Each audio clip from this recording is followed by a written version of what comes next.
If you don't know what the concept of buy it for life is, it's pretty self-explanatory, but it is buying an item that is of high quality that will last you the rest of your life. Hence, buy it for life. And I wanted to talk about this and share my philosophy behind it, or at least why I have really been enjoying exploring items that I could buy for life. And maybe that will awaken something within you, or maybe it will interest you. I don't know if the Biffle community, the BIFL, Buy It For Life community, shares these same thoughts as me, but this is what I have thought about, or how I have justified paying a little bit of extra money for higher quality items that will last me for a much longer period of time. And feel free to tell me in the comments on YouTube what your justification for buying something for life is. The first one that I came up with is financial in nature. I am a finance guy, so when it comes to making purchasing decisions, a lot of those purchasing decisions are based on finances. And that is, in the long term, buying something that is of higher quality typically will end up being cheaper. To explain this, or to provide an example of this, I will go to an example I've used in the past. Let's say you're at the shop, you have two options for t-shirts. One costs $5 and it is made very poorly and it will fall apart after 1 year. Another option is $10 and it is built of higher quality and it will last for 5 years. Now, let's imagine there are two people who buy each of those shirts. After 5 years, the person who continuously buys the lower quality product will have to replace that shirt every year. $5 every year over 5 years, $25. While the person who just bought one t-shirt that is of higher quality for $10 after 5 years has only spent $10. So there is going to be long-term savings, a higher initial investment, but a long-term savings. That's the difficulty of a lot of this stuff. It takes significantly higher upfront cost. And there is actually a theory about this. I can never remember what it's called, but somebody mentioned it to me on Twitter. It's that people who are not able to invest in higher quality products are doomed to be financially punished because they can't afford that higher quality product. If you can't buy high quality boots that will last you 5 years, you're going to have to buy lower quality boots that will fall apart after 1 year, every single year. And after 5 years, you've ultimately spent more money because you are not in a financial position to front that initial investment. And I can't remember what that's called, but that's just something to consider. This stuff is going to be more expensive. And unfortunately, based on society and the desire for everybody to get the lowest common denominator, that has almost incentivized companies to focus on that as opposed to making higher quality items more affordable.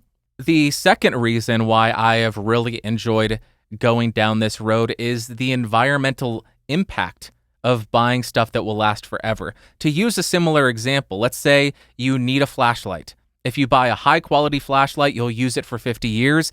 If you buy a low quality flashlight, those will last 10 years, then you have to replace it.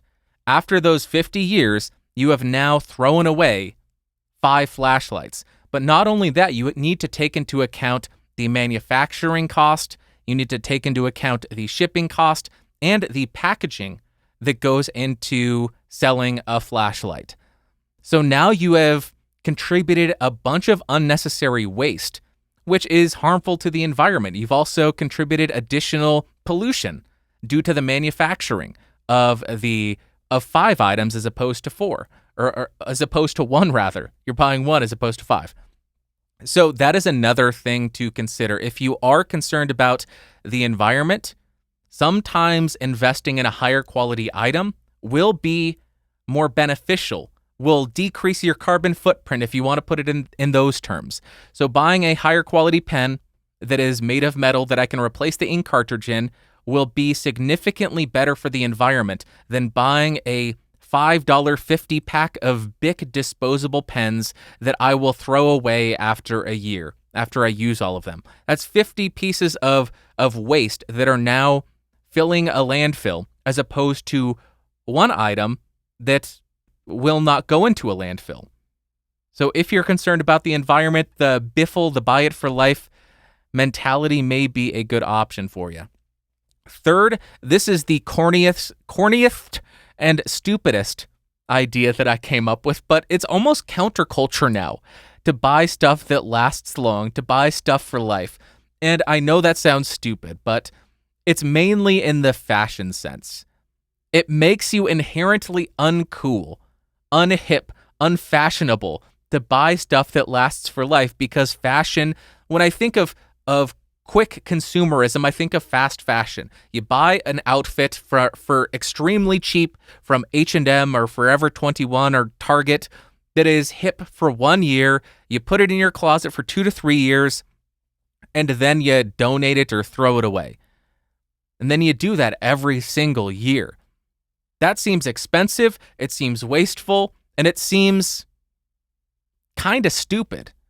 To each their own, do with your money whatever you want, but to me it seems much more enjoyable and rewarding to find a t-shirt and a pair of jeans and a pair of shoes that you enjoy and buy them and wear them for 10, 15 years until they're falling apart. And instead of replacing them when you get a hole in a high-quality pair of jeans or a high-quality t-shirt, sew it up. Get it fixed. If you don't know how to sew, like me, take it to a tailor. Have them fix it for you. And pay a couple of bucks as opposed to investing another $50 or $100 in a pair of jeans or $20 in a t-shirt. Have them fix it up for you and save some money and save some waste. So to me, it is inherently counterculture to be wearing something that is of high quality and you will wear for 5 to 10 years, because you are just sticking up a big middle finger to the entire fashion industry as those around you change their clothes to fit whatever the current trend is. You're going to be like Old Faithful. Oh, there's Bandrew in his jeans and black t-shirt. What a boring loser that guy is. Yeah, you're right. But guess who has more money in their bank account now because I'm not buying new clothes every year? Who's the loser now? Dummy. So it's inherently counterculture in my mind, and that just gives me a little bit of joy. It's probably not actually counterculture, but in my mind, it helps me justify it and feel a little bit cooler. Just the idea of sticking up a middle finger to all these massive fashion corporations saying, you're not going to get my money every year, suckers. It's fun for me. And the last reason why I like the buy it for life mentality is it allows you to develop memories with these items because they last a long time, but also it allows you, or affords you rather, the opportunity to invest in a high quality product to commemorate an accomplishment or a milestone in your life. Now, it may not seem like the best idea to develop emotional ties to items because it's just stuff. And if you develop an overly emotional attachment to a pen and you lose that pen, it's going to bum you out. So it's important to keep that in context, or keep your emotional ties to items in check, because it is just a thing. They will inherently break sometimes. You will inherently lose them sometimes. Maybe some of them will get stolen, but having some emotional tie to them makes it a bit more enjoyable to use. I have zero emotional tie to a Bic pen that I picked up at work and wrote notes with.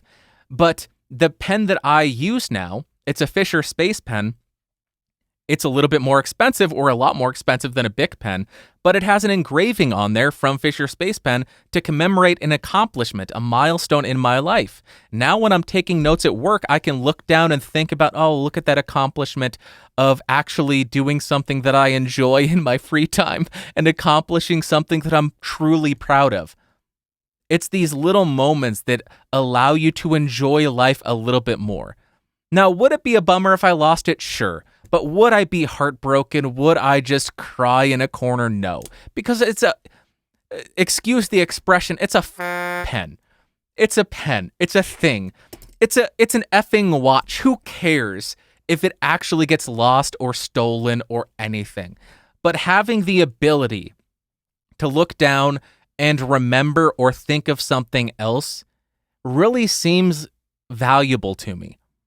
And I know that's another corny idea, but it's something that brings me a bit of joy, and this life is painful without having nothing that brings you joy. So that's the last reason why I have really gotten into it, and why maybe you would enjoy it.